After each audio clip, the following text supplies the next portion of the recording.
Dear ladies and gentlemen, good evening and welcome to today's session. It is the second session of our Transatlantic Talks series, which we're organizing together and in collaboration with the Young Transatlantic Initiative. This whole series is also supported by the US American Embassy here in Austria in Vienna. My name is Michael Zinkanell. I am the director of the Austrian Institute for European and Security Policy, together with the Young Transatlantic Initiative and supported by the US Embassy here in Vienna. We have initiated this series of Transatlantic Talks. This is the second episode of this series. The first one we had back in May, where we did talk about the security aspects of the transatlantic relations. However, today we will be focusing on the US presidential elections. We will have a deep dive into the topic, especially because it is also extremely important for the future transatlantic relations. And therefore, without any further ado, it is my great pleasure to welcome David Kirsch, who is going to moderate today's session.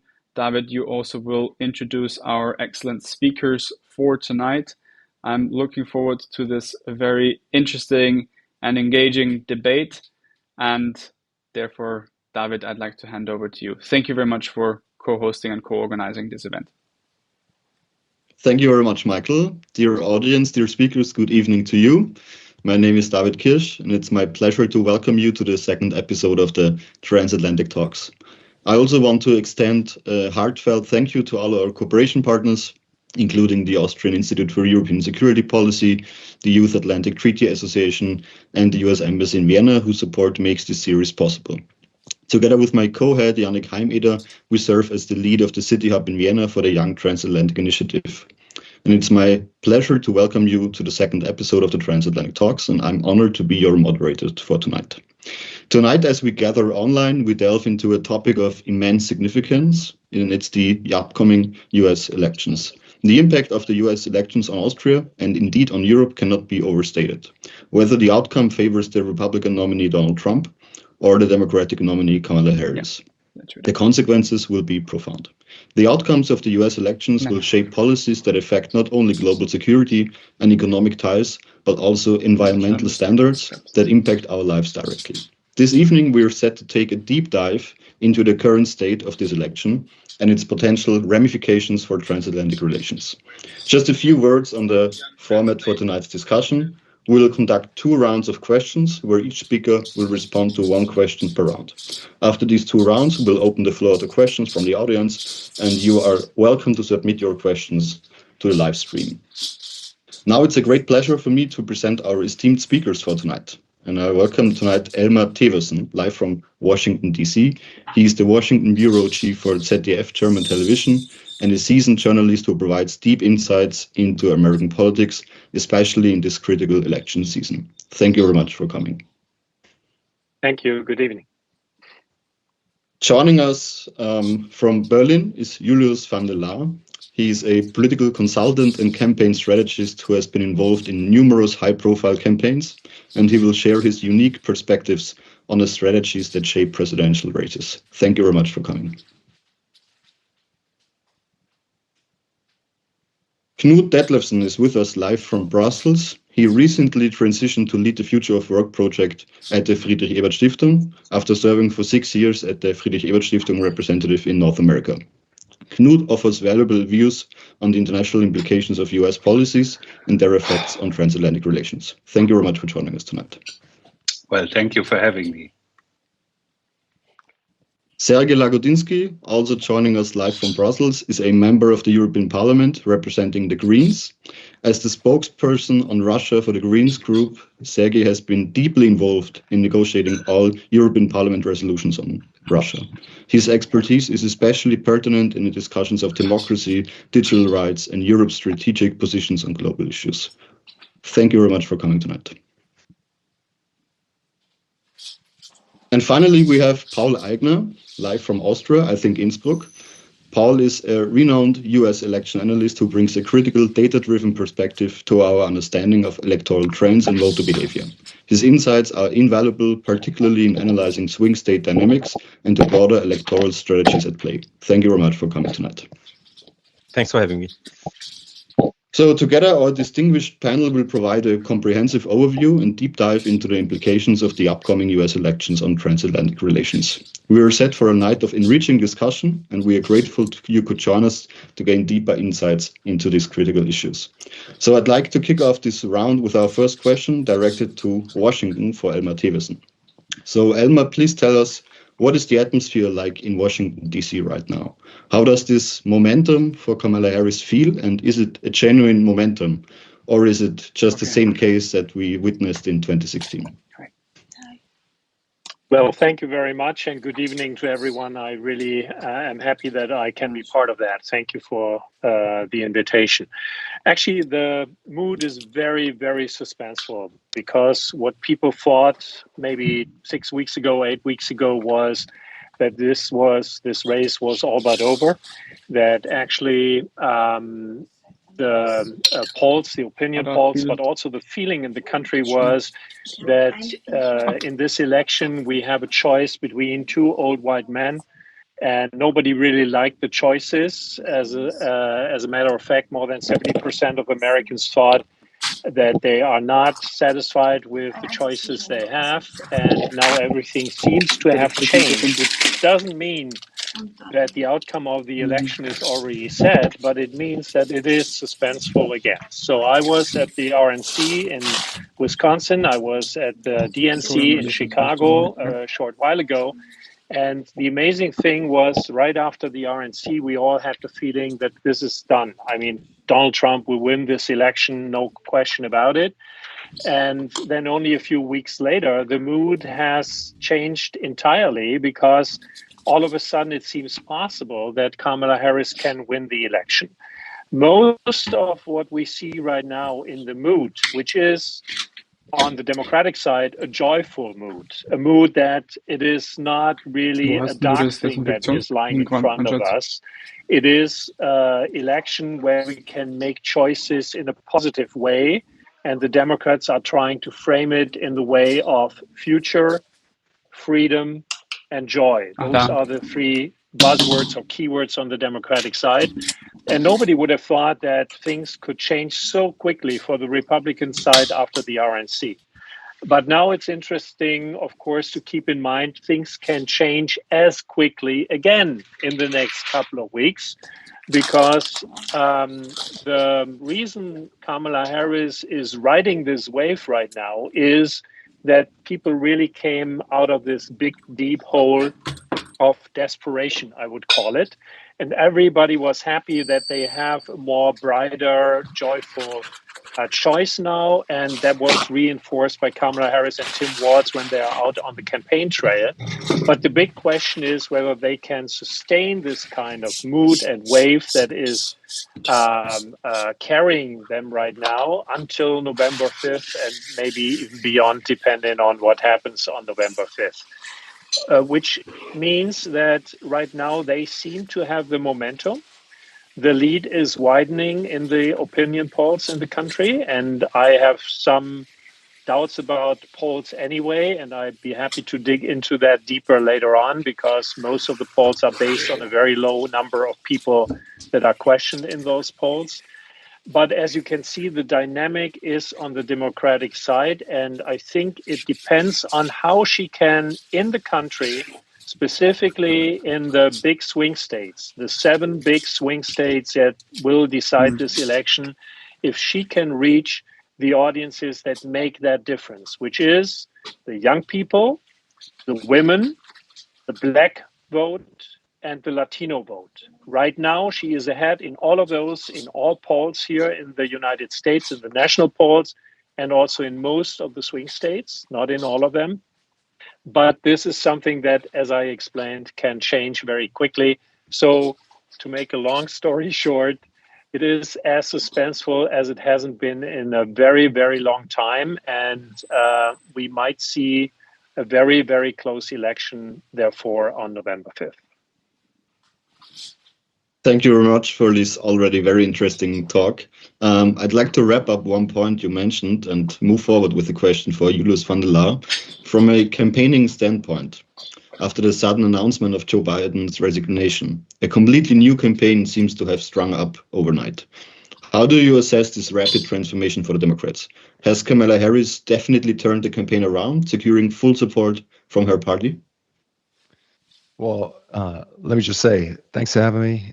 This is wonderful. And did you turn it around? I would say absolutely. I mean, the campaign prior to Kamala Harris joining as the top of the ticket was basically the Titanic on the bottom of the ocean. There was nothing left, no shimmer of hope.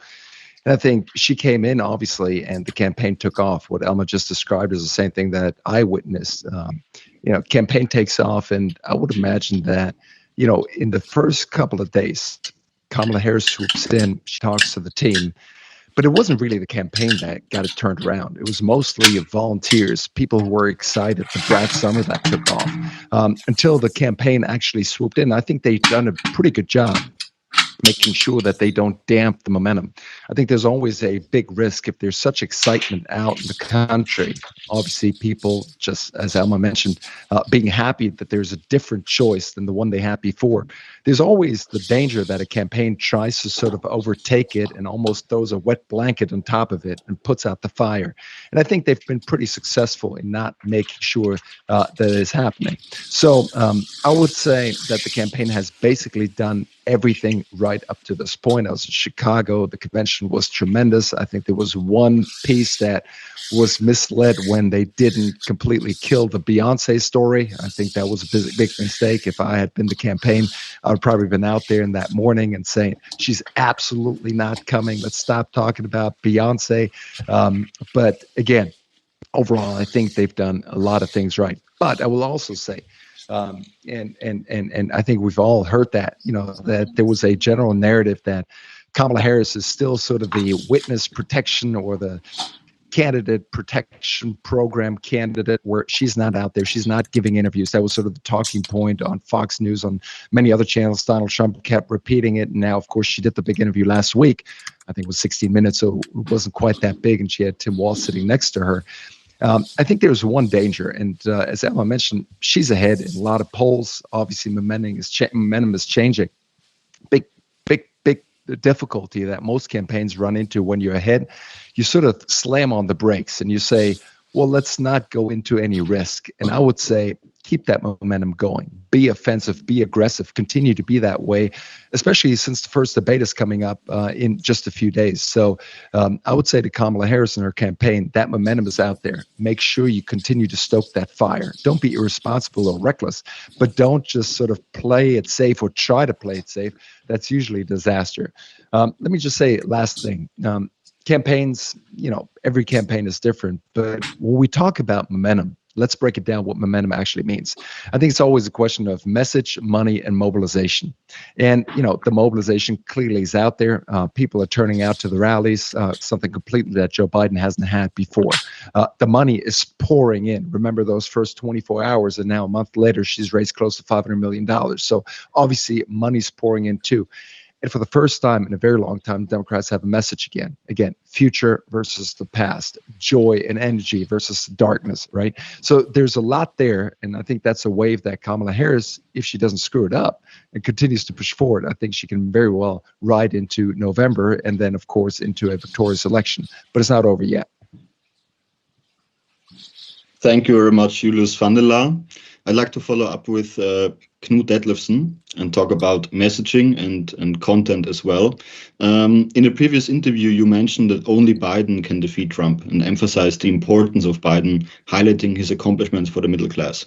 So given the recent developments and, of course, Biden's resignation, is Kamala Harris effectively positioning herself as the continuation of Biden's legacy, particularly regarding policies benefiting the middle class, and how is she articulating her vision for America's future? Well, I would say that she is very well positioned, and she, of course, was prepared for that move. I mean, she didn't know it was coming. I mean, but she was prepared for that move because it was something in the weeks leading up to the decision of Biden, as you remember, I mean, everybody is probably in this conversation has followed it very closely. It was obvious that there are only two choices, either, and only Joe Biden could make that choice to make it a successful transition. That Biden had to make the choice to give room to a different candidate, and there was only one candidate really that could take over, and that was Kamala Harris, and she knew that. And everybody who was influencing that decision knew that too, and was pushing for that. I mean, the most important people for that, the most important person was probably Nancy Pelosi, but also people like Congressman Clyburn, and also people like President Obama were, of course, very influential. And you could see that also at the Democratic Convention, how Joe Biden did not embrace those people in the convention. So, and I also want to make clear that I gave that interview in January when I meant to say he is the only one that can stop Donald Trump now because the Republicans have made the decision. But I do believe that the content matters. Joe Biden's presidency was a successful presidency. But the main problem that Joe Biden had as a candidate was his age. And that did obviously not go away. And then with a terrible performance in the presidential debate, he was not able to continue. And it took him a while to realize that. Now, he had also another very big disadvantage, that he felt very uncomfortable to talk about abortion. And that is, of course, always a bit surprising for German observers, but abortion, or the right to decide for women what they want to do, and that's how it is framed. You know, the women can decide, have the freedom to decide what will happen to their body. Is, of course, something that Joe Biden felt very uncomfortable talking about. As an old man, as a Catholic, and something he was at the end of the day probably not fully convinced of. Now, Kamala Harris is very well positioned and does talk very competent about it. The other frame that is very important when we talk about crime, which is another important topic, Kamala Harris is very well positioned as a former prosecutor to talk about crime and fighting crime, but at the same time not overdoing it. It is something very important to know that the people that are most concerned about crime are actually Afro-American voters. And they are concerned about crime, but also about, at the same time, overdoing it.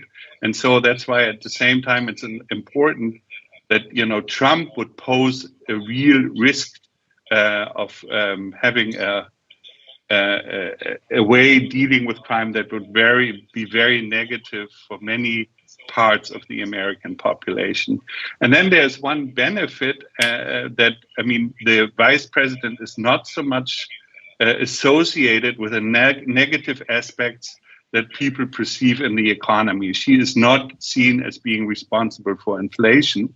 And she can, together with Tim Walz, portray herself as someone that she will fight for the working people, the working middle class, and can finish the Biden agenda that Biden was not able to push through because he didn't have the majorities.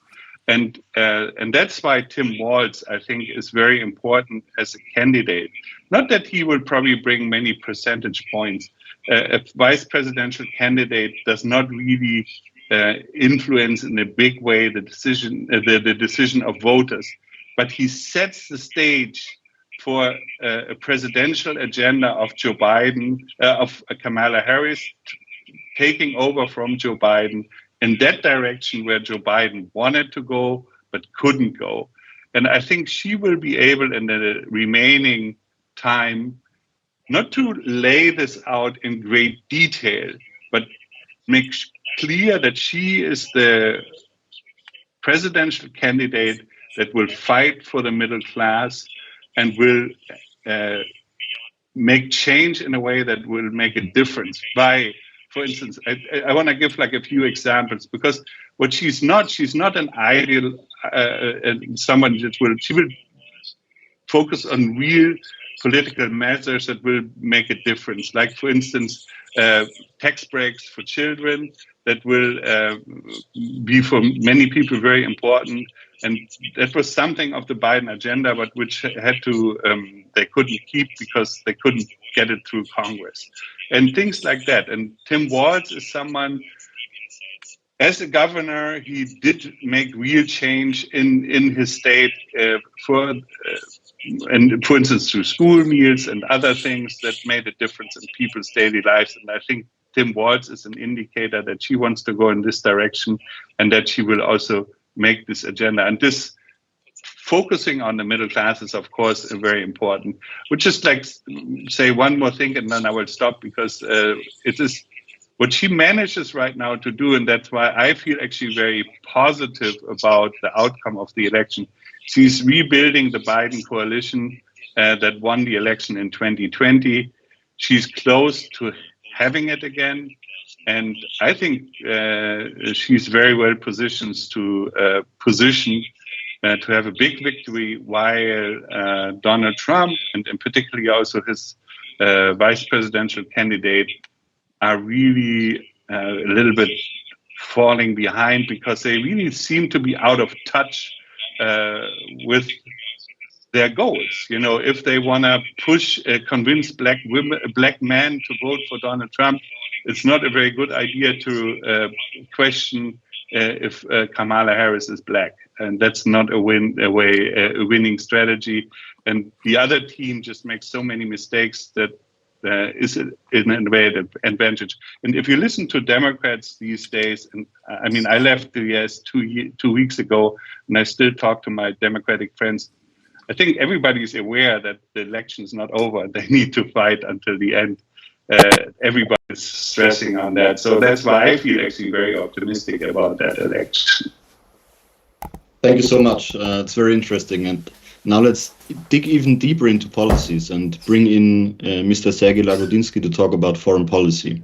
You have a profound understanding of the region of Russia and Ukraine, and also on foreign policy aspects of a possible second Donald Trump presidency on U.S. foreign policy, and particularly regarding Russia and this prolonged conflict in Ukraine. What changes or continuities might you expect from a second Donald Trump presidency? Yeah, we could have. Thank you very much, first of all, and nice to see familiar faces, both from Washington, but also Julius and Elmar. Nice to see you as well, and Knut, welcome back. Or welcome back to Europe and welcome to Brussels. It's great to hear that you're here now. Well, yeah, I'm not only responsible for Russia policies in our group. I'm also was for 5 years was the chair of the EU Turkey delegation, and was also coordinating many other aspects, also on rule of law. So this is basically a package that makes the elections, of course, the upcoming elections, so important and so interesting from the perspective of Brussels. I would say that from the position of Kremlin, thankfully, I don't know how Kremlin thinks. I'm not too close to the heads and to what is going on in the head of Putin. But from what we have been observing, from what I've been observing, it's a trade-off. It's a trade-off that they will have to make. Between, on the one hand, the uncertainty of Trump administration, and this is something that very many observers say that for Putin and people around Putin, it's not a given that Trump is better, precisely because he's so unpredictable, and because it's very difficult to deal with characters like him. Also for Putin, but I think the other side of this equation and of this balance is a power game politics that Trump classically embodies, and this is a trade-off. I mean, for of the push towards power politics in disguise of multilateralism. multilateralism, despite the term as it sounds, which means or infers that it is more democratic and more kind of open towards smaller players, is not what it is in the understanding of Putin. For Putin, multilateralism is basically an assault on transatlantic alliance, its values, and its cooperation.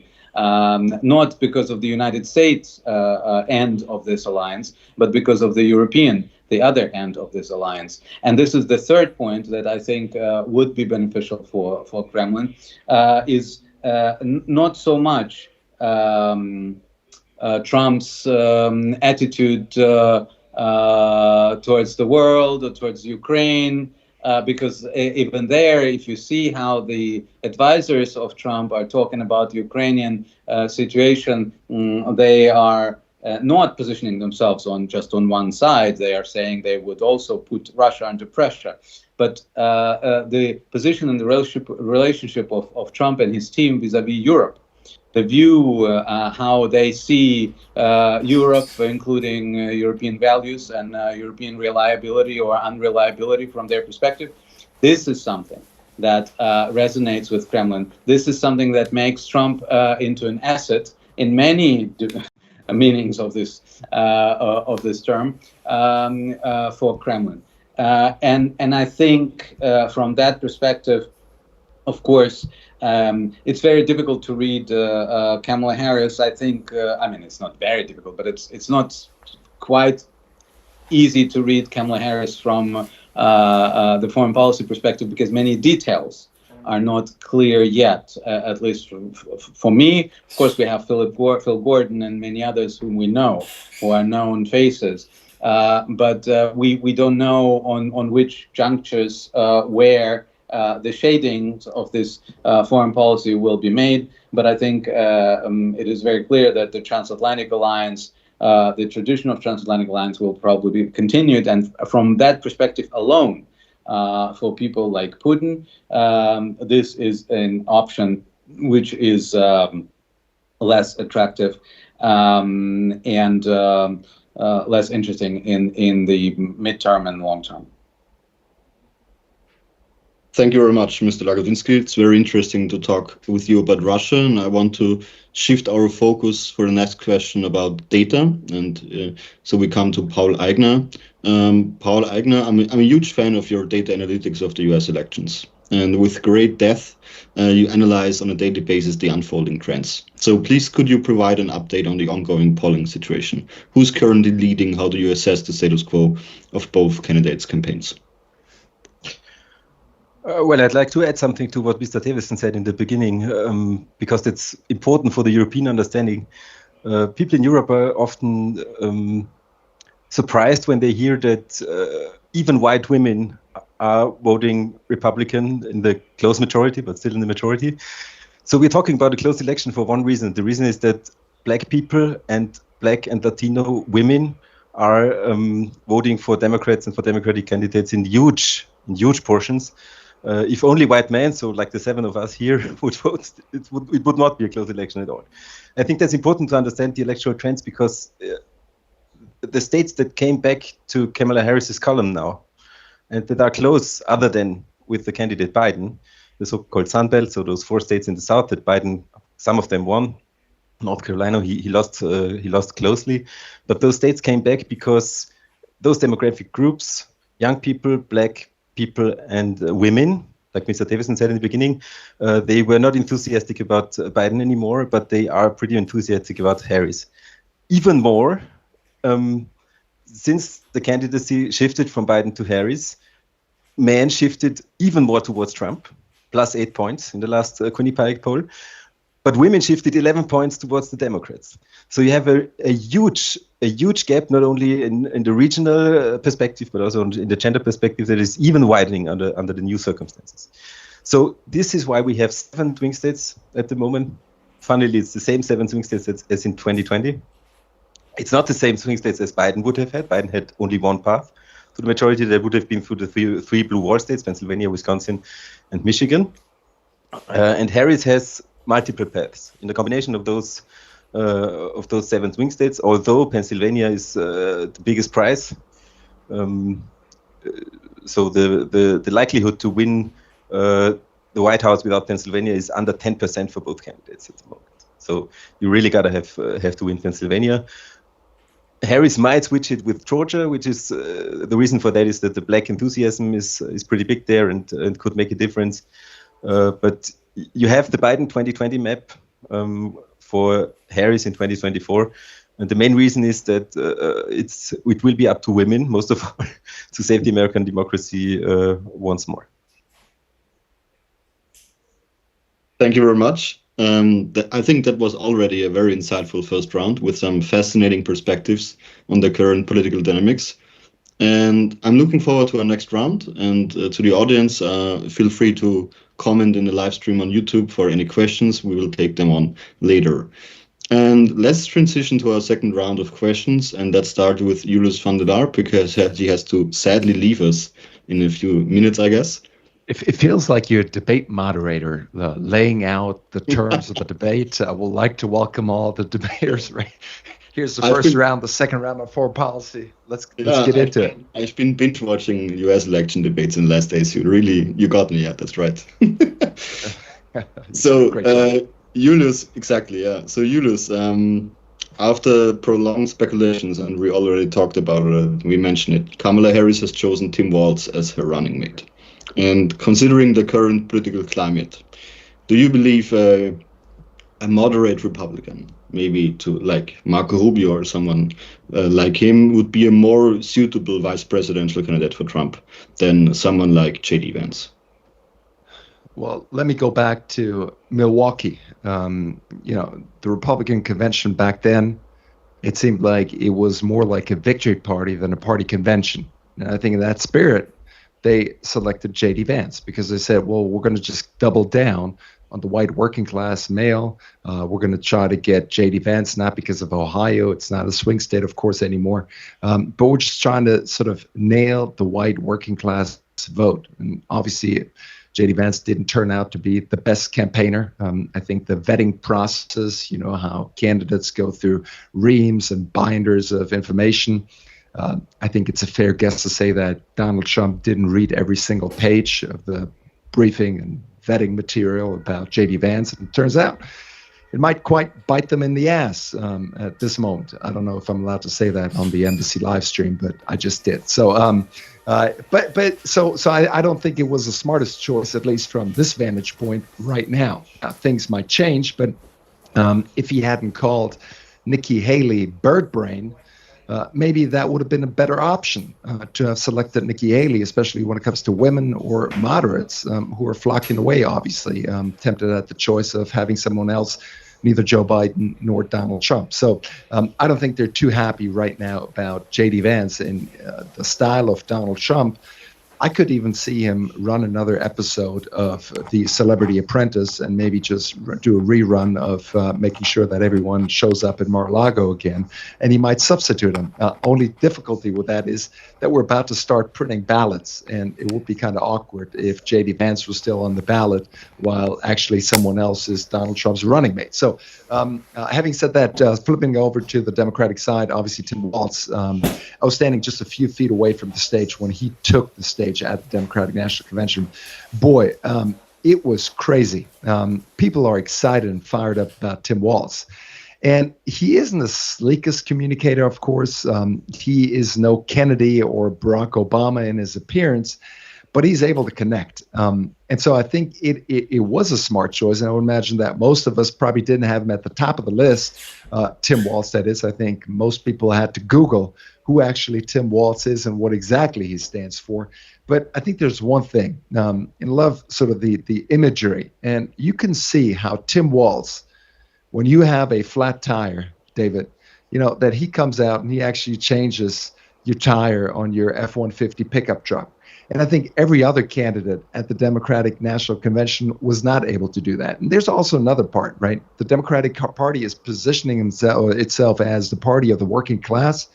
And every single speaker out there is a millionaire, almost billionaire. I mean, Oprah Winfrey, the Obamas, Kamala Harris, basically everyone who was up on that stage, I mean, is completely set for life. And then you have Tim Walz, who doesn't own a single stock, who makes $250K a year, lives in the governor's mansion, but he is not set for life. So I think he has an ability to connect with people that actually makes sense. Now, I love what Paul said about the likelihood of someone being able to win the White House without winning Pennsylvania. And I think that is still one of the very close states, and Kamala Harris still has to do major work, maybe not in Philly, but especially in the suburbs where Democrats have often struggled. And so I think if you could still make the argument that maybe Josh Shapiro, in terms of winning that one particular state, could have actually helped her. At the same time, I think he is a tremendous rhetorician. I've seen him multiple times over at the DNC where he spoke.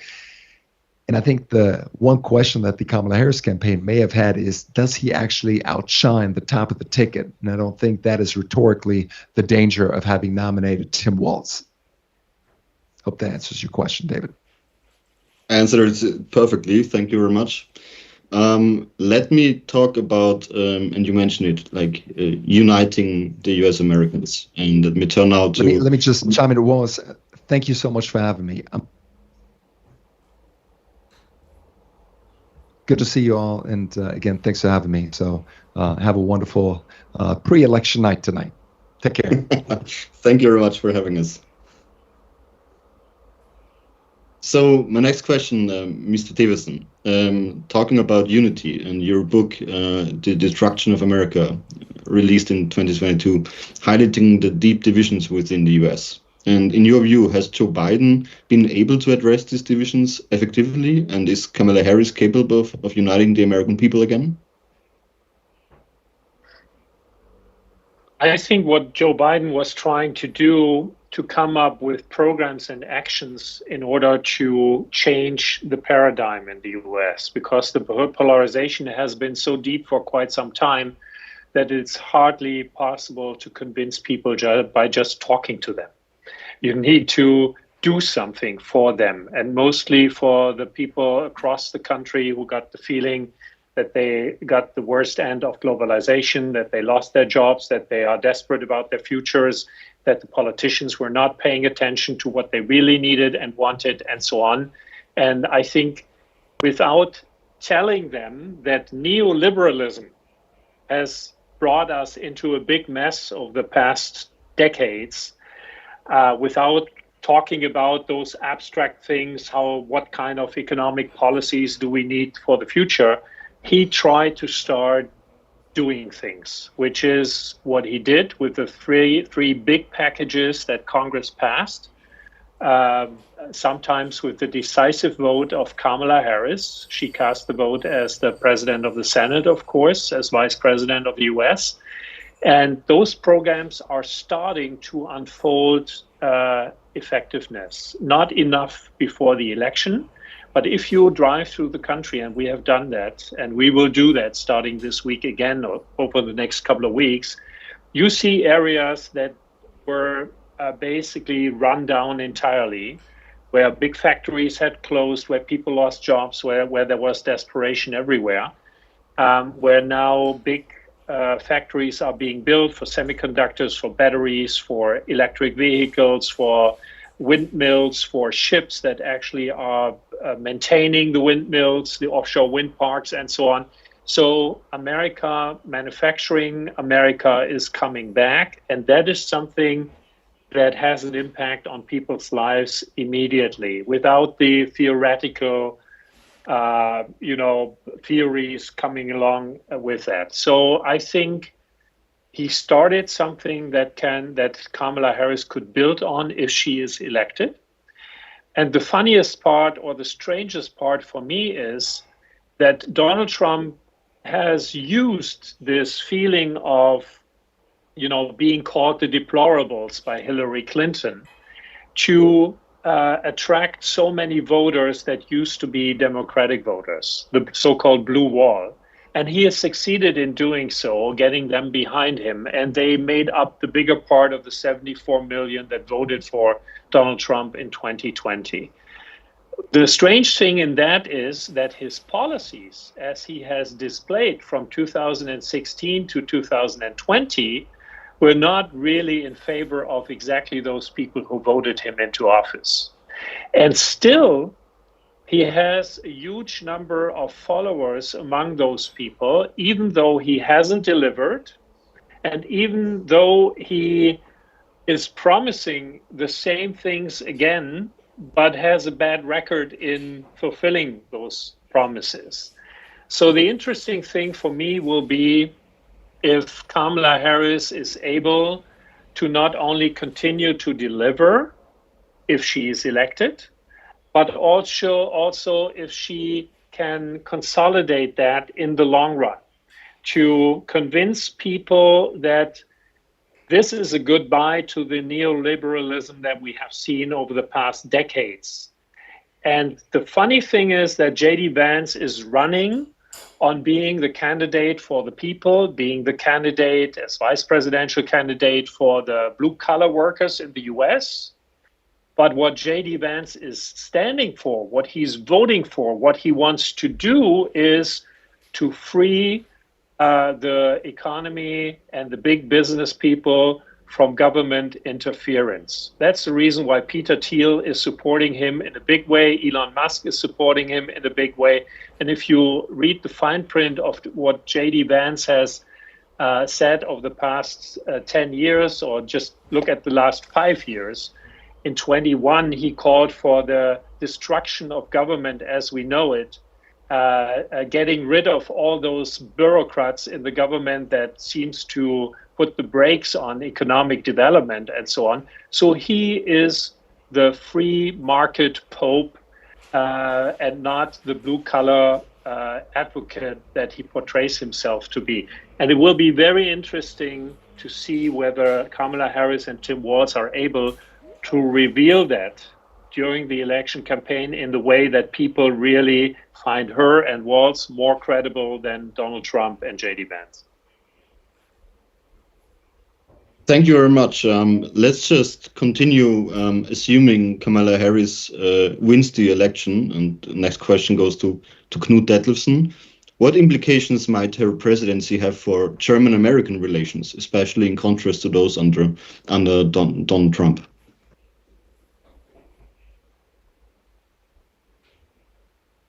If Donald Trump had been would be elected, it would be very negative for German American, European American elections.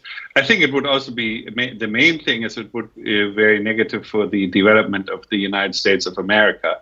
I mean, he would have a very destructive effect on the US. His a second presidency would be very bad for the US. So. That having said, I think it's very important to see that, to continue on the conversation you were having, we were having before, is the chances of that I want to frame it differently. If Donald Trump is defeated, it is really also in the long run a big deal because maybe Trumpism isn't finished, but Donald Trump is then finished because then he cannot. It's very unlikely that he will run again in 4 years, and it might open up the possibility for the Republican Party also to move in a different direction. That's of course not for sure, but there is at least the possibility. As you might know or not know, there is a group. But there are Republicans that are organized not only in Washington D.C. but in other parts, the Never Trumpers. They always said to me, I was in close contact with them when I was in Washington D.C. That they believe that Donald Trump needs to lose twice for them to have a chance again to reclaim the Republican Party, to make it not the same party that it used to be, but at least a party that is more serious about policy. Because right now, the Republican Party is not there to solve any problems. It's not about any programs or anything. It's the party of, not even of free markets. They are the party of big business, big money, and because Donald Trump favors people who have a lot of money. And that's why some people who have a lot of money support Donald Trump. And Tim Walz is real. And that's the difference to J.D. Vance. Tim Walz is really a guy, a person that knows where people's problems are and is a very interesting, progressive, or you could also see left-wing politician. And he is basically doing what Olaf Scholz put in his 2021 campaign, respect. He respects people. He also respects people that vote for Donald Trump. He does not demonize people that vote for Donald Trump. And it's very important. And that's why with him, Kamala Harris, I think, has a chance to build bridges in the society. But it's very important what Elmar Theveßen said, I think, that it has to be real, and that you have to invest in the people and in the areas that are disenfranchised. And Joe Biden did do this in a very meaningful way. If you go to Pennsylvania, if you go to other places, the investments that the federal government put into place are working. And it is also important for questions like climate change, because what the goal of the Inflation Reduction Act is to rebuild the American economy into a carbon neutral direction. And that is, of course, important for the world, and it's important for Europe. And I believe, I'm a social democrat, and I think like Tim Walz is really good news for European social democrats, because that's as close as you can get to a social democratic politician in the US. And he will push the presidency into a very progressive, pro-working class, also union agenda, but also in a non-ideological way to focus on results and not on ideology. And that is, from a progressive perspective, very good. On foreign policy, I think Sergey Lagodinsky is very right. We really don't know that much about where they will position themselves exactly. But from what I read and about people who comment and who are a bit closer, is that they will be fairly pragmatic.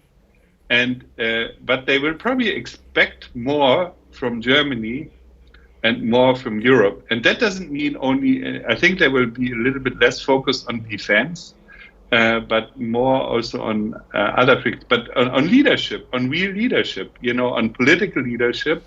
And that will, of course, be a challenge for the German government, I think, and probably also for the European Union. But I think that is something when we think about how do we want to get ready, I think we have to be ready that if Kamala Harris and Tim Walz become presidents and vice president and will build a new administration, they will expect something from us, and that we will together help to rebuild international institutions and also invest in that with political capital and with financial contributions.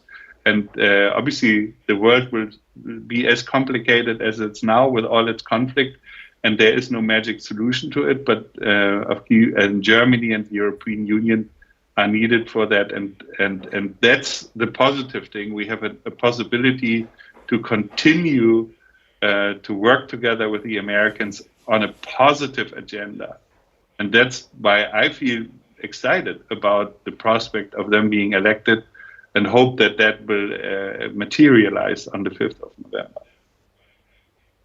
Thank you very much for these very interesting insights. And I want to continue by bringing Sergey Lagodinsky inside of our discussion. And it was already mentioned, the support of notable tech billionaires like Elon Musk and Peter Thiel, who have shown strong support for Donald Trump. And I think it was Pete Buttigieg who once remarked that rich people vote for people who make rich people even richer. So my question is, do you see a direct link between this support and Trump's deregulation policies, maybe particularly in digital markets and technologies? Well, first of all, as someone who grew up in the Soviet Union, I do not belong to those who make rich people responsible for all the evil of the world. Some rich people actually vote in the right way, and they spend the money in the right way. But the particular rich people we're talking about here, they belong to a certain technological elite, which has demonstrated an interesting development, which I think has not only to do something with money, but also with the power of technology and with the structural the structural momentum that we are witnessing now. And I would especially mention a couple of points. Number one, there is a certain momentum for tech libertarianism,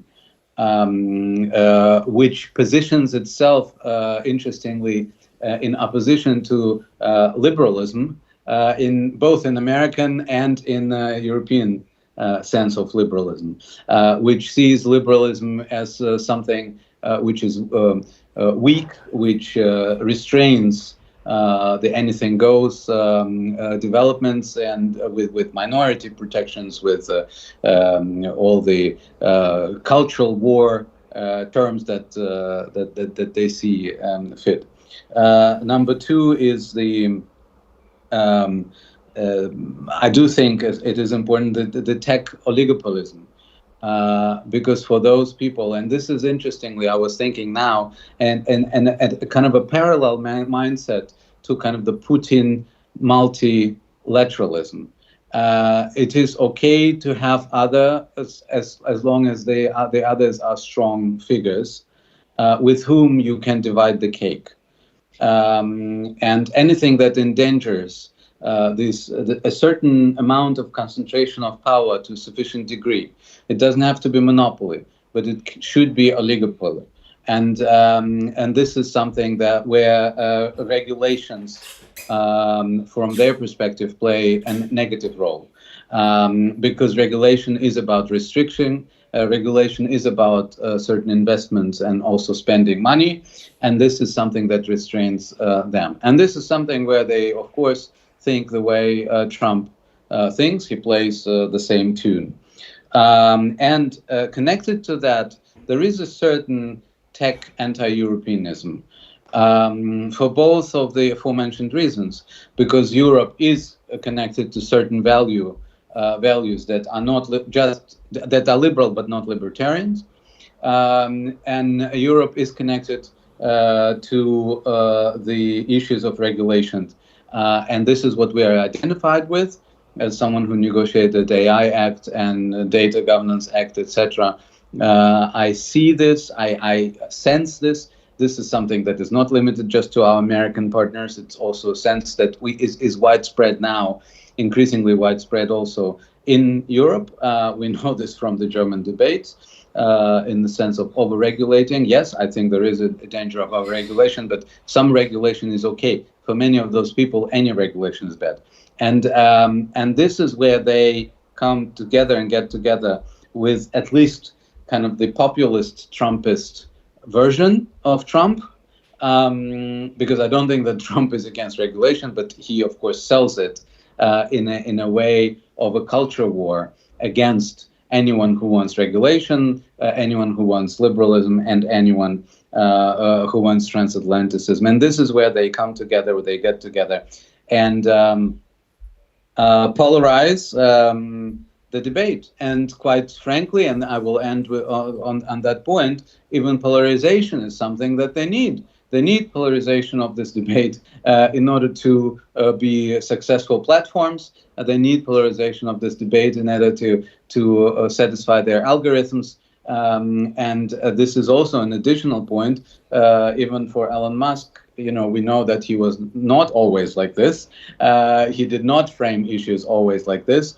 But now with it is, of course, also kind of a game of polarization that benefits this particular type of capitalism that Trump also will support from their perspective. So these are a couple of points that I think are important. Unfortunately, I have to leave for my next discussion, my next debate. Thank you very much. I'm always happy to be part of this debate, and let's reconnect maybe before or after the elections, and we'll see whether what we were saying here was relevant or not. All the best. Thank you very much for having us. Thank you. Great. So let's now conclude with our last question from my side to Paul Aigner. And we talked about swing states already, and I want to ask if you have any answer on this or any thoughts on this. With vice presidential candidates Tim Walz and J.D. Vance now announced, how might their selections impact voter preferences, in this case, swing states for the upcoming election? Well, that gives me the chance to mention something that we haven't talked about in an hour now, which is okay, but I think it's necessary to talk also about the Supreme Court and about the decisions that are going to be made by the Supreme Court. Because we had that stream in our discussion where you don't really know what Republicans stand for. Well, we do know what they stand for in this perspective, because they reshaped the Supreme Court in a 20-year-long campaign and tried to get a majority there to, first of all, to bring Roe v. Wade to fall, which they did in 2022. And there's a lot of other rights that are on the line with the majority they are having right now, and that also motivates voters in those critical swing states, because in every close election you gotta keep in mind everyone who might make a difference, and a lot of people that could make a difference this time are Romney, Youngkin, Republican women in the suburbs, who are aligned with many Republican positions, but not with their self-determination and with what they are able and allowed to do with their body. And we're not only talking abortion here, but also contraception, also IVF, because those things are on the line with the majority on the Supreme Court they are having right now. And let's also not forget that when Justice Sotomayor might be incapable of doing her duties in the next 5 years, and Trump wins, and Democrats lose the Senate, then there is another Supreme Court seat. It would be the 7th Supreme Court seat of 9 that could be filled by Trump and a Republican majority in the Supreme Court then. So I think that's an issue that's important, also because I mentioned the critical role that women play in those elections, and that their swing vote might determine who is going to end up in the White House in January. So I think that's an important thing. And the other thing that I'd like to add is many people who work for Democratic campaigns that I'm aligned with, and I talk with some of them, they say that it's so funny that the perspective for the blue wall states is always on those white working class men, when at the same time we know that working class white women have a much bigger swing in their vote than men, and also that the regions that they are looking at in Wisconsin, in Pennsylvania and in Michigan is not Scranton, Pennsylvania, where Joe Biden comes from, but what they are looking at is what do black kids in Detroit, in Milwaukee, and in Philly, are they going to vote or not? Those are tens to hundreds of thousands of people that are sometimes voting and sometimes they are not voting. So some of them say that the perspective on those white working class men, even in those states that are said to be most of all white working class, is not what they are looking for. They are looking to register every single black kid that they can register in those 3 big towns. And even in the white states in the Rust Belt, blacks are going to have a very important role in determining who gets to 50 and who gets to 48%. This is something that I would like to add also because we are so much focusing on the same Rust Belt stories for such a long time. I know they matter. I know those towns have been bigger 20, 30, 40 years ago. It's clear that you go there for your reporting. But I think there are some regions inside Philly and Detroit and Milwaukee that might be covered a little more too. Thank you very much. This brings us to the end of our second and final round of questions. We've covered a lot of ground and gained some deep insights into the pressing issues surrounding the upcoming US elections and their potential impact on transatlantic relations. I'd like to thank our speakers for their very thoughtful contributions. And I'd like to take 2 interesting questions from the audience we received. And the first one is directed at our panelists. And it goes like, how likely or great do you think the danger is that Kamala Harris will get more votes, but Trump will still win as he did against Hillary Clinton because of the majority voting system in the USA? And analyzing your behavior or your look, I'd like to ask Elmar Theveßen if you have any thoughts on this. Well, I think our data expert knows much more about it, but the chance is big that this could happen. If it is a close call, I think there's no question that Donald Trump has no chance to win, in my view, the absolute vote in the US, the popular vote. The majority of people in the US is set against Donald Trump. That is not my feeling. I read it from the data that is there. But of course, he has a chance, depending on which swing states he wins, to win the election with the electoral system that we have in the US. And I think the big question would be, if it is going to be a close election, either way, we might see some trouble afterwards, because we know that on a local level, the Republicans have staffed the local election boards in a way and also changed the laws in some states. Georgia is an example for that, where all of a sudden partisan people are in charge of deciding who they give the election to. So even though in the big numbers, the national numbers, it looks like one winner, we might have some trouble decide what happened on a local and regional level in some of the states. So we might have even the worst situation than last time, where it took 4 days to come up with the final results. It might take more time, and it is fertile ground to question the election results in a big way. So the thing that everybody would hope for is a decisive victory for either side. I would argue better for the yes, it would be if Harris wins big time. And I don't think that 306 to 232, like last time, is enough to constitute a big victory. It would have to be more, and I don't know if it's possible. Having said that, I think I'm very curious about what the data expert, Paul, what you are saying about this, because it might be really crunch time in the days after the election. Yeah, I'm taking that. So, to explain even more clearly what Mr. Theveßen just mentioned is, so in Georgia, they staffed the local election boards with majority Trump Republicans against the will of the regional Republican government of Georgia, Governor Kemp, Secretary Raffensperger. They even protested actively and publicly against that move, because the move would make it possible for a local election board of one of the 30 or 40 counties to say that they don't have a result yet. So the government of Georgia cannot report their result to DC. So there is no final result in DC. And what happens if those cases are not clear and cannot be cleared politically? Then it goes to the Supreme Court, which is back to my last part. You know how the Supreme Court is composed at the moment. So this is really a big problem that we're facing here. And you can imagine the intensity of the tries to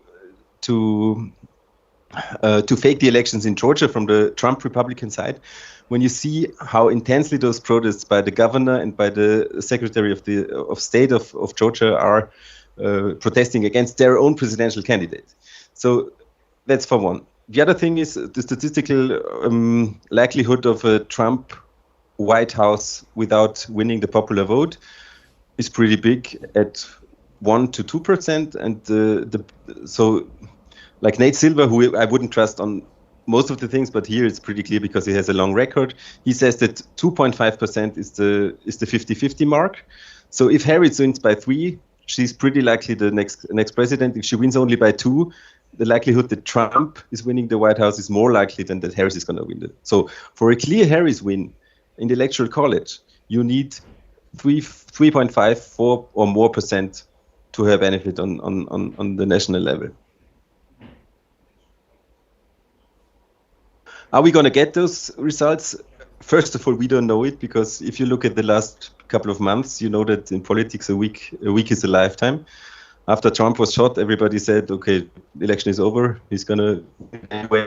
1 week later, Biden changed to Harris. Harris had a good start. Everybody said, oh, boy, Harris is rising in the polls. The rise is not going to stop. She's going to win it anyways. Forget about that. We're going to have a lot of twists and turns until November. We don't know anything at the moment. And we are exactly in the 50-50 area with a 3 points advantage of the Harris-Walz campaign. So it's pretty much 50-50 right now. Yeah, but I would actually say I see that a little bit different, because now the momentum of the Harris of the Democrats, let's say the Democrats, and I think that it's important to remember it's not only a presidential election. We also have congressional elections and governors elections, and generally the trend, I think, is now really favoring the Democrats. Also, the approval ratings are high for governors, Democratic governors, on the ballot, not on the ballot, and also the approval ratings of Harris and Walz are very good. So the trend is really at this very moment. Of course, the trend can change, but the trend is important in campaigns, and if you run campaigns, and if the trend on the other side is negative, think of Laschet. Think also, if you want to, Martin Schulz, if you want to use a social democrat. If the trend is negative, it's sometimes very difficult to break the negative trend. And that's why I think, Kamala Harris and Tim Walz are in a good position to actually win this election decisively. Also because the other side is making many mistakes. In Georgia, for instance, what does Trump use his time on to attack a popular Republican governor? It's probably not the smartest way to win a state. And you mentioned it yourself. In Arizona, abortion rights are going to play a big role. There's a whole ballot initiative in Arizona on it. And the Democrats are very well positioned to win Wisconsin. And the other thing that is very important is, of course, the majority of the working class in the US is not white. The majority of the working class is Latino and Black, but it's actually more Latino. And so, and the Biden and the Kamala Harris and Tim Walz are picking up fast the Latino vote, and they have a very consolidated position with Afro-Americans. So in that sense, I feel of course there can still something happen, but right now it's a few weeks already. It's more than a month that they are now are on the rise. So it's a pretty good position, and every Democrat I speak to know that they have to fight until November, and that it's what Tim Walz always says: we can sleep after November 5th, and I think that says a lot about the fighting spirit, and that's a big thing in an election that big. Just imagine. At least from my perspective, it's amazing that they have Zoom calls with almost 100,000 people. When Kamala Harris announced her candidacy, the next day she had a Zoom call with 75,000 Black women to support her. That's really something. Yeah, very real, and it has carried her a long way. Thank you very much for your interesting insights, and I'd like to delve deeper into the topic of intensity surrounding the election. And one question from the audience was, what do you anticipate in terms of the level of unrest or potential violence, particularly if Kamala Harris were to win? How intense could the reaction be compared to previous elections?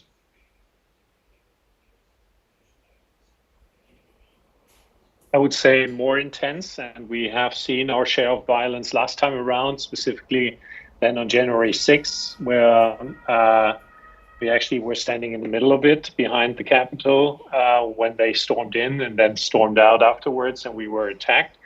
But the thing is that the numbers in the US show that about 8% of the population in the US, which amounts to like 21, 22 million people in the US, feel that it's justified to use violence in order to accomplish a political goal.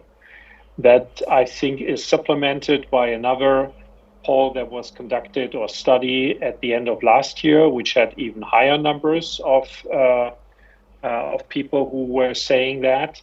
And of course, there's always a big difference between saying something like this and then doing something like this. But our experience is that, especially among the supporters of Donald Trump, they are more radicalized. They are more willing to use violence because they really believe that the other side are communists, as Donald Trump and J.D. Vance are trying to frame them.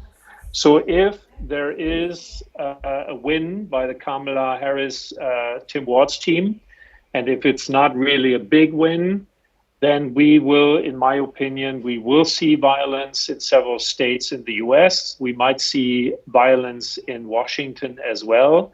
The big difference is that the guy in charge is Joe Biden and the Democrats in the White House. That will make a difference in a situation like we had on January 6th. But I think they are more angry than they used to be. And if it's the other way around, if Trump wins the election, if it is a close call and there is doubt about different states, we might also see some violence from the other side, from the really far left-wing side in the US, because they believe that if Trump becomes president, the US will turn into an authoritarian regime. They have some reason to believe that because there are plenty of facts that we can talk about for a week that give us reason to believe that the US will turn into a more authoritarian system, but some will use that also to justify violence from the left. But the danger is much bigger from the right side.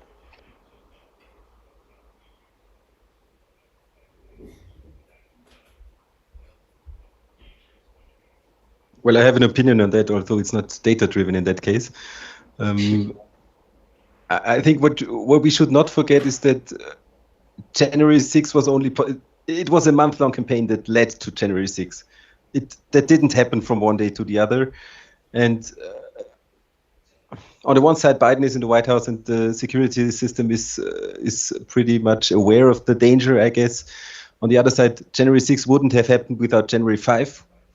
Where the Democrats won both special elections in Georgia and the majority in the Senate. So that was a culmination of many things on one date, and I'm not so sure if that is going to happen this time again, especially because if Harris and Walz win, the guy who was Mike Pence at the last time who would certify the election results is Kamala Harris herself this time. So there won't be anyone to pressure in the way that Republicans tried to pressure Mike Pence the last time. So this is one thing that speaks against comparable spike of violence. On the other hand side, everything that Mr. Theveßen said on the radicalization and on the so many people that are angry, dangerous, and have weapons, that's also a difference to Europe, obviously. That speaks for being very, very aware of the danger. I respectfully have to disagree because the building up of the possibility of violence has already started.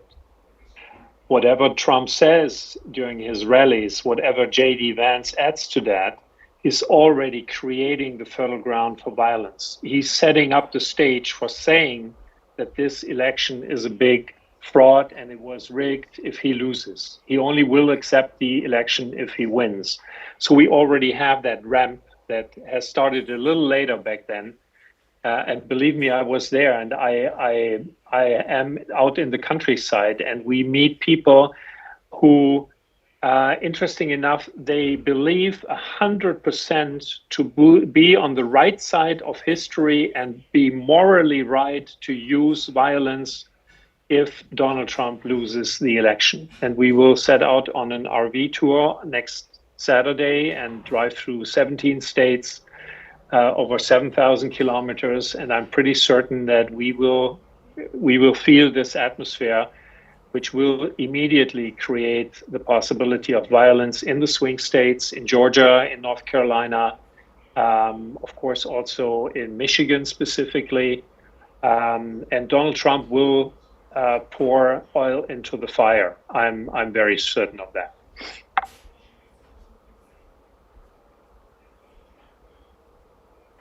Mr. Dethlefsen, you want to add something on this? No, I think it's sometimes also okay. Just leave the. We have spent now a long time talking about different aspects of the American election, and to this particular aspect, I don't want to add anything. It's a real danger, and it's the only thing that Merrick Garland, who is the Attorney General and is also runs the Department of Justice, is a very competent man, and that's something. And he is an expert on right-wing extremism, on violent right-wing extremism, and he's in charge. So that's the one point that I would say is important when it comes to the situation in Washington in January, and also I think the security services are much better prepared for a situation like that, because I was also on January 6th in front of the Capitol. What was happening on January 6th was, at least I thought in the morning, very likely, and it could have been prevented had there been security measures in place that are normally in place. So it was like surprising that it wasn't in place, and that's part of the reason why I actually feel also optimistic about the election, because what I saw on January 6th was basically the last rise of white supremacy, and it was not the future of the United States of America. And the future of the United States of America is represented by Kamala Harris, Tim Walz, and the Democratic Party as it is right now. And so that's why I think that part of American politics will have the upper hand in this election decisively, because the dynamics of American politics go in that direction and will push through. And then it will open up, I think, also a new chapter of American politics, as I said before, because then the other side has also the possibility to rethink where they want to position themselves. And I think that is the really interesting part after this election, what will come then, and it will open up new possibilities for 2028, and we can then analyze and discuss that. I have one question for the people that Mr. Theveßen is obviously going to meet. I would really be interested in if the draconian punishment that many of the J6 people, in my opinion, rightfully got. I mean, many of them went to jail for years. Does that do anything to those who might be violent next time? I'm not sure if you can answer it now, but that would be really interesting to know if you meet a lot of those people, if that makes any difference for them. Oh. Yeah, we will ask them, and I'll be happy to report back to you what we find. My guess is that it depends. If they are followers of Donald Trump, it has no deterrence whatsoever, because they are considered to be martyrs for the cause, and political prisoners, as he calls them. They celebrate them during the campaign rallies. They put them in their prayers as well. So it has some religious touch to how they see the J6 perpetrators, which in my view deserved what they got. And I don't think that it is a deterrent for the hardcore fans of Donald Trump. It will be a deterrent for other people. As a matter of fact, we see that. I mean, what happened on J6 and what the commission or the parliament then, the committee, actually in the public hearings revealed about January 6th, I think that had an impact, especially on Republicans for Harris. There is a big group of Republicans for Harris right now because they are fed up with a candidate, Donald Trump, who is instigating violence, and they want to have that restart of the Republican Party. I'm not sure whether they're going to get it, but we'll see. Great, thank you very much. And looking at the time, maybe conclude our interesting talk with the last question from our audience. And it's about the resignation of the independent Robert F. Kennedy.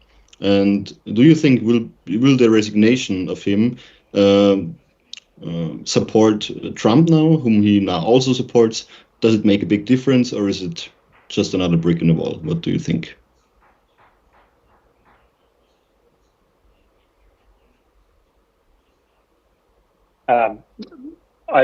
I think the numbers show, and I'm not the expert on that, but I know that Pew Research, and that is the one I rely on mostly because they have the biggest base of people they poll. It's more than 9,000 people in their polls. They only come out once a month, so I count more on them than on any other opinion polls in the US because they have a much smaller base. And they say that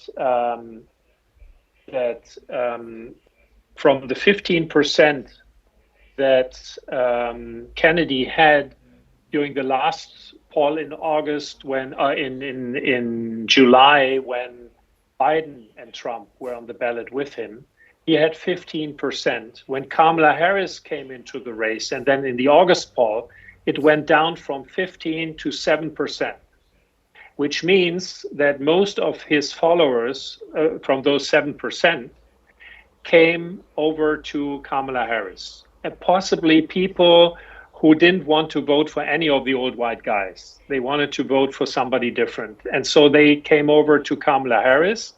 Now he's out of the race entirely. I think from the other 7% or 8% he had, there is a decisive number that will go over to Donald Trump, but not, in my view, as many as he thinks, because there are people among the Kennedy followers who don't really like how he actually conducted himself in that transition now.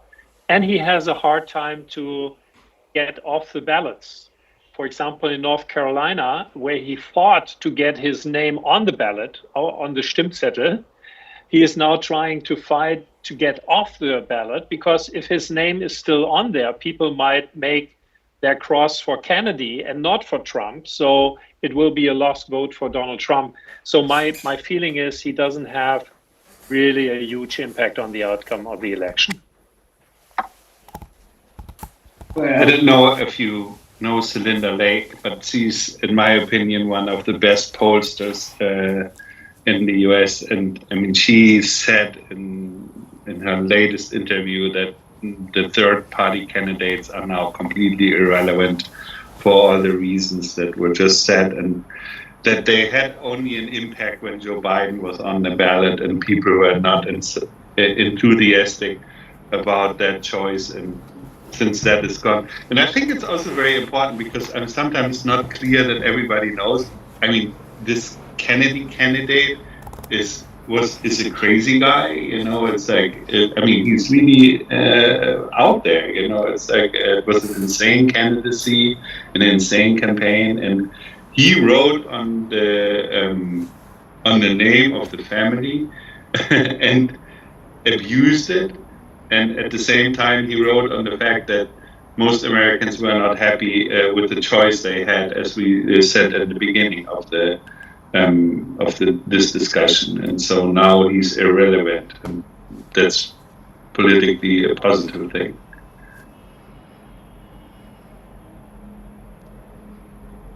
Yeah, data say the same thing. It's pretty much 50-50. I heard the funny story of a pollster in Arizona, Nevada, who said that when they first asked who the Kennedy supporters were, when he was above 10%, they found out that demographically his voters were much more Democratic than Republican. And then when they asked the deciding question, who would you vote for in the 4 or 5 way race, and then who would you vote for in a direct race between the two, they would split evenly. So I didn't see any other data point from any serious polling firm. There's not only Pew Research, but Pew Research is definitely one of the best ones, and everyone says that it doesn't really matter. And he would have come down to 2 or 3% anyway, because also people who said that they would vote for him were not very much informed about him. And the more they knew about the guy, and the more they would be taught his program and what he would stand for, he would have gone down anyway. But if he would have stayed in, 2% could decide the race. Ask Al Gore about that.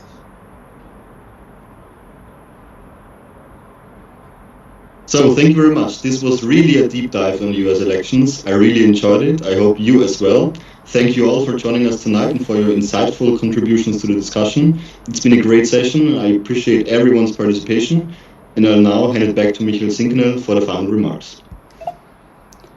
Thank you very much, David. Thanks a lot to your wonderful moderation. Many thanks also to our excellent speakers. I fully agree with you. That was indeed a very deep dive into the details of the election. I very much appreciated the diverse discussion that we've had, various angles of expertise that we covered. I personally believe that one of the questions that is of utmost importance is the question of violence and whether or not there will be a violent outburst. This is, of course, something that we will also closely follow, because I suppose it will have ramifications for the political environment of the United States, probably for a long-term future, in which direction politically the US is developing towards. However, please stay tuned. This is not going to be the only discussion that we're having on the topic of transatlantic talks. We will certainly have more such sessions online or in hybrid format throughout the next couple of weeks, couple of months. The next one is already actually around the corner, so planned. With that having said, thanks a lot again on behalf of the Austrian Institute for European and Security Policy to all our participants, to all our contributors today, to the supporters of this session, and looking forward to continuing this extremely relevant discussion. Thanks a lot. Thank you. Bye-bye. Thank you very much. Thank you. Thank you.